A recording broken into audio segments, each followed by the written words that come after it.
সংহতি দিবস ও আজকের মাহফিল এর সম্মানিত সভাপতি আবু সাইদ স্যার এবং মঞ্চে উপস্থিত আছেন অনেক জেলা নেতৃবৃন্দ এবং উপজেলা নেতৃবৃন্দ এবং মঞ্চের সামনে আপনার দীর্ঘক্ষণ ধরে অপেক্ষা করছেন এনাদের কথা শোনার জন্য আপনাদেরকে আমি প্রাণ ঢালা অভিনন্দন জানাই।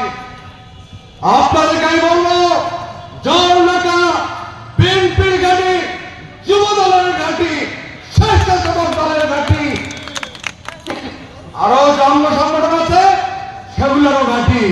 তাই আমি আপনাদেরকে বলবো যে আপনারা জানেন যে 7ই নভেম্বর কি দিবস, এটা সব আপনাদের জানা আছে। আপনাদের এটাও জানা আছে যে সেই সময় যদি শহীদ রাষ্ট্রপতি জিয়াউর রহমানকে জনতা যদি ক্যান্টনমেন্ট থেকে নিয়ে আসতো তাহলে কিন্তু আজকে বিএনপির জন্ম হতো না। এটাই চির সত্য, এটাই চির বাস্তব।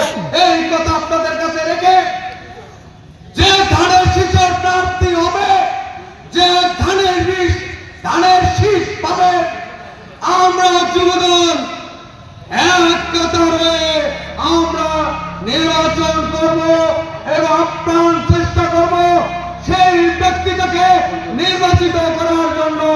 এই আশাবাদ ব্যক্ত রেখে সবাইকে আমি আমার অভিনন্দন জানিয়ে আমি আমার বক্তব্য শেষ করছি।